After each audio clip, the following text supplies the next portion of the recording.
चुनावी show vote यात्रा में आपका स्वागत है। आज वोट यात्रा में हम आपको बिहार के मधेपुरा लेकर चलेंगे। वही मधेपुरा जो मंडल आयोग के अध्यक्ष बीपी मंडल की जन्मभूमि है। वही मधेपुरा जहां से शरद यादव जैसे दिग्गज नेता 4 बार सांसद चुने गए, और वही मधेपुरा जहां से अभी पप्पू यादव सांसद हैं।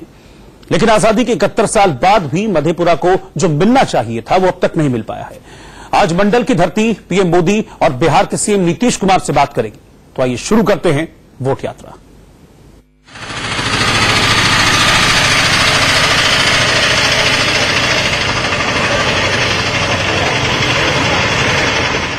शानदार, चमचमाती और मजबूत सड़क,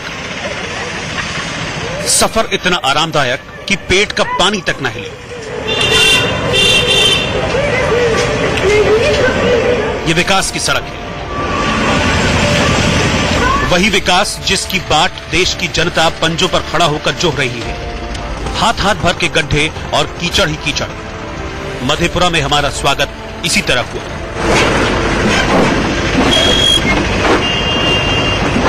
आप जब भागलपुर से मधेपुरा में दाखिल होंगे तो आपका स्वागत भी इसी तरह होगा। किसी और छोर से शहर में आएंगे तब भी यही होगा। इस स्वागत से भाव विभोर होकर हम भी रुक गए। हमने स्थानीय लोगों से भी विकास की सड़क पर चर्चा की। ये सड़क तो बहुत दिन से ऐसा ही पड़ा हुआ है, ना कोई इसको देखने आता है, ना ही कोई समझ पाता है। बारिश के दिन में तो और भी ज्यादा मुश्किलें पैदा हो जाता है। लेकिन इससे जो है कैसे चलाएंगे, कैसे जाएंगे आएंगे। कहीं जाने आने का मन नहीं करता है, घर में रहने का मन करता है, कोई काम भी पड़ता है जाने का दिल नहीं करता है। विकास के साक्षात दर्शनों के बाद हम मधेपुरा शहर की तरफ बढ़े। रास्ते में गांव का ये बच्चा भैंस पर शवासन करता हुआ नजर आया। बिना चप्पल पहने हुए ये महिला लकड़ी लाती हुई दिखी। आगे एक और भाई साहब दिखे जो नेताओं की तरह भैंस को ही कुर्सी समझकर शान से बैठे हुए थे। ये सब देखते हुए हम कच्ची पक्की और टूटी फूटी सड़कों से होते हुए आगे बढ़ते रहे।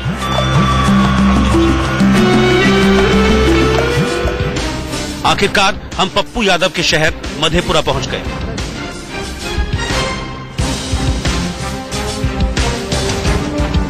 अपनी हड्डियों का पूरी तरह से कीर्तन करवाते हुए भागलपुर से हम आ पहुंचे हैं मधेपुरा। तकरीबन 80 किलोमीटर की दूरी हमने 6 घंटे में तय की। सड़कें पूरी तरह से जर्जर, गड्ढे में सड़क या सड़क में गड्ढा, ये फर्क कर पाना बेहद मुश्किल। मधेपुरा विकास से कोसों दूर है। बार बार पप्पू यादव जो यहाँ के सांसद हैं, वो बिहार के दूसरे इलाके में जाकर अपनी राजनीति चमकाने की कोशिश तो जरूर कर रहे हैं, मधेपुरा पर बहुत ज्यादा ध्यान नहीं। मधेपुरा की पहचान मंडल मसीहा बीपी मंडल से भी है। बतौर पिछड़ा आयोग के अध्यक्ष ओबीसी को 27% आरक्षण की सिफारिश करने वाले बीपी मंडल मधेपुरा के ही रहने वाले थे। मेरे पीछे आप जो देख रहे हैं मूर्ति बीपी मंडल की है। इसे बीपी मंडल चौक कहा जाता है। हार्ट ऑफ द सिटी है मधेपुरा का। विडंबना देखिए कि बीपी मंडल के नाम पर, मंडल कमीशन के नाम पर इतनी जबरदस्त राजनीति पूरे देश में हुई, लेकिन बीपी मंडल का खुद का गांव वो विकास से कोसों दूर है। यहां तक कि जो आरक्षण के दायरे में जो लोग आते हैं, आरक्षण का लाभ उन तक भी नहीं पहुंचा। लेकिन 2019 में क्या होगा जनता का मूड, ये जानने की कोशिश करते हैं मधेपुरा की जनता से। वोट यात्रा में हम आपको बीपी मंडल के गांव भी लेकर चलेंगे, लेकिन फिलहाल आपको शहर की तस्वीरें दिखाते हैं। शहर देखने के लिए हमने रिक्शे की सवारी की। शहर की सड़कों का भी बुरा हाल है। धूल इतनी कि कुछ देर खड़े रहें तो खुद का चेहरा भी ना पहचान पाएं। यहां आकर आपको शहर और गांव में ज्यादा फर्क समझ नहीं आएगा। बस गांव के मुकाबले यहां बैलगाड़ियों की जगह मोटर गाड़ियां दिखेंगी। भीड़ भाड़ वाले शहर में स्वच्छता का भी जबरदस्त टोटा है। मोदी सरकार और सुशासन बाबू यानी नीतीश कुमार की नीतियों का यहां ज्यादा असर नहीं दिखा। नीतीश कुमार ने शराबबंदी की तो उम्मीद जगी कि राज्य में महिलाओं के खिलाफ अपराध पर लगाम लगेगी, लेकिन ऐसा हुआ नहीं।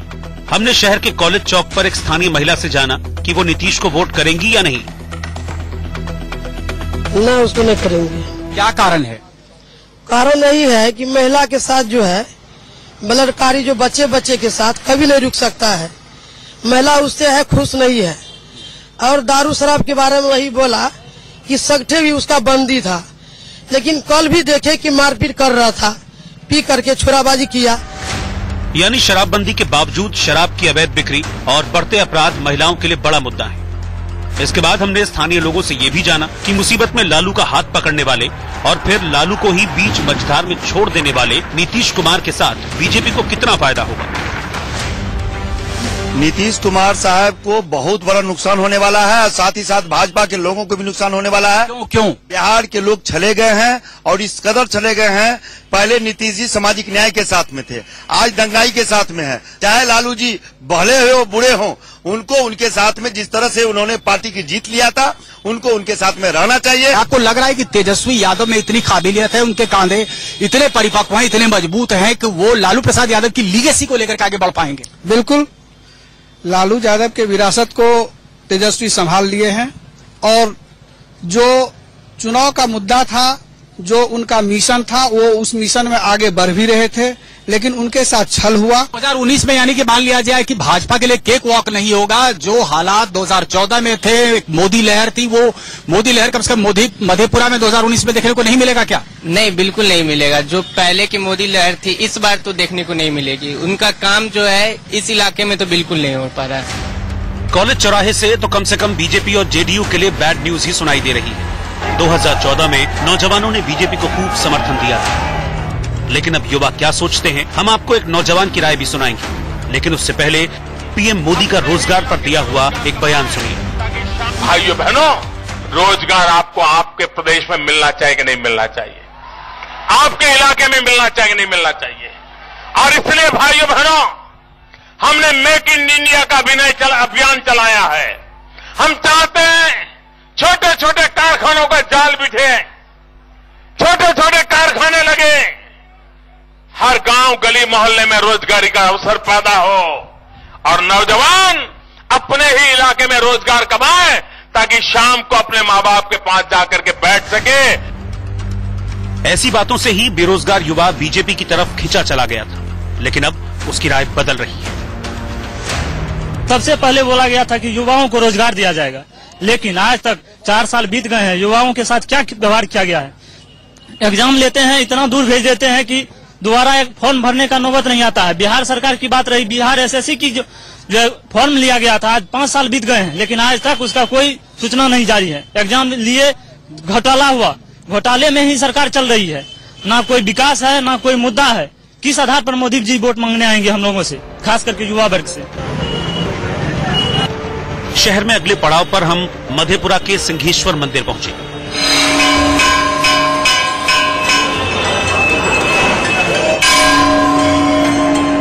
चुनाव के वक्त तमाम नेता यहां माथा टेकने आते हैं। ये मंदिर बिहार के प्रमुख तीर्थ स्थलों में से एक है, हजारों लोगों की आस्था का केंद्र है। सावन में लाखों श्रद्धालु जुटते हैं, लेकिन मंदिर के आसपास सुविधाओं की भारी कमी है।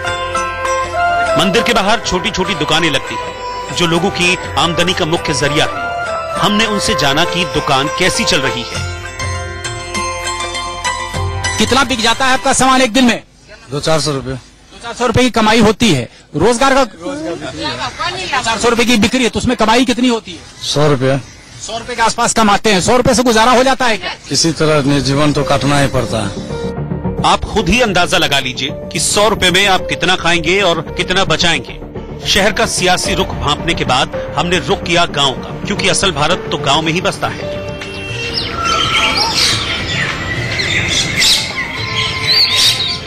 हमें रास्ते में अर्धनग्न हालत में कुछ लोग दिखाई दिए, जो चिलचिलाती धूप में जूट के पौधों से जूट निकाल रहे थे। हम भी रुक गए और उनके पास पहुंचे।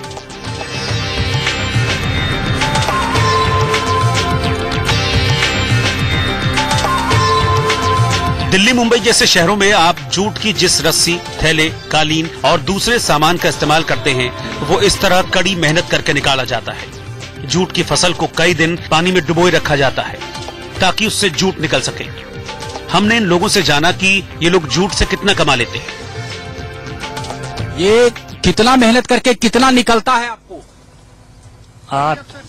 100 रुपया 150 रुपया निकलता है सर। दिन भर मेहनत करते हैं तो 100-150 रुपया निकलता है। हाँ जी सर। दिन भर की कड़ी मेहनत के बाद बस 2 जून की रोटी का ही इंतजाम हो पाता है। हमने बाकी लोगों से भी बात की। उनको मजदूरी होता है ही 150 रुपया 200 रुपया एवरेजन। Per day. अगर इस इलाके में कोई जूट इंडस्ट्री हो तो आपको लगता है कि इनकी हालत में सुधार हो सकता है? बेहतरीन बेहतरीन, जो यहाँ के किसानों की भी हालत सुधार हो जाएंगे। जो मरिए है किसान का हालत, जो भोजन के लिए तरस रहे हैं, वो भी यदि इस इलाके में जूट की फैक्ट्री हो जाए तो लाभ होंगे।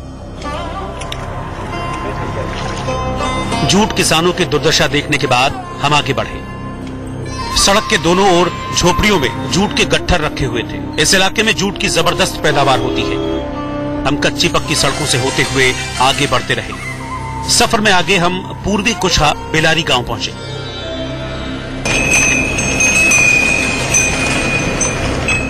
गांव में साल 2008 में जबरदस्त बाढ़ आई थी। सब कुछ तबाह हो गया था। अब भी हालत नहीं सुधरी है। गांव में सिर्फ बच्चे, बुजुर्ग और महिलाएं बचे हैं। रोजी रोटी की तलाश में गांव के ज्यादातर युवा और पुरुष गांव से पलायन कर चुके हैं। हमने गांव की महिलाओं से उनका हाल जाना। आपके हस्बैंड कहाँ चले गए? पंजाब गए। क्या कर रहे हैं पंजाब में? धान रोपेला। कुछ लोग ऐसे हैं कि यहाँ अपना खेती बाड़ी करते हैं और उससे रोजी रोटी करते हैं, और कुछ परिवार उन्हीं में से बाहर जाके अपना काम धंधा कर। चलिए बाबा, आपके घर से भी कोई बाहर गया है कमाने के लिए? न, आप यहीं, आप क्या करते हैं? कुछ नहीं। कुछ नहीं करते हैं तो रोजी रोटी कैसे चलता है आपका? कैसे क्या करेंगे हम लोग, बैठ करके बैठे रहते हैं। कोई काम लगता है तो करते हैं, नहीं तो नहीं। ऐसे बैठे रहते हैं। ये बताइए, सरकारी मदद कभी कुछ मिला कि नहीं मिला आप लोगों को? नहीं यार, कुछ नहीं हम लोग को मिला, कुछ नहीं। नेता सब खाली वोट मांगने आते हैं या करता है ऐसा सब? हाँ, वही वोट लगाते हैं, मांगने के लिए वोट मांग लेते हैं, बस चल जाते हैं, जीत जाते हैं, बस वही होता है, बस कुछ नहीं देते हैं। नेता कभी नहीं आते आपके? कभी नहीं आते हैं यहाँ, कोई नेता ना। सरकार तो बहुत वादा की थी कि जो है जिस भी इलाके में बाढ़ आया था उस इलाके में बहुत काम करेंगे, तो ऐसा कुछ काम हुआ नहीं? नहीं, कुछ एक भी काम नहीं हुआ। आपके इलाके के सांसद हैं पप्पू यादव, वो कुछ काम करते हैं नहीं करते हैं? वो कुछ नहीं करते हैं। कुछ नहीं करते? कुछ नहीं करते हैं, कुछ नहीं। बिहार के अलग अलग इलाकों में अपनी पार्टी को विस्तार देने के लिए घूमने वाले पप्पू यादव को अपने इलाके के लोगों की बात ध्यान से सुननी चाहिए। हमें गांव की हालत देख पीएम मोदी का एक पुराना बयान याद आ गया। आप भी सुनिए। सरकार का एक दायित्व बनता है, शासन की जिम्मेवारी बनती है कि हम विकास को उस रूप में आगे बढ़ाएं ताकि हिंदुस्तान के सभी भूभाग में विकास पहुंचे, दूर सुदूर जंगलों में भी विकास पहुंचे और गरीब की झोपड़ी तक विकास के फल पहुंचे। लेकिन विडंबना यही है कि विकास का फल गरीबों की झोपड़ियों तक नहीं पहुंच पा रहा। इस गांव की दयनीय हालत देखने के बाद हम आगे बढ़े।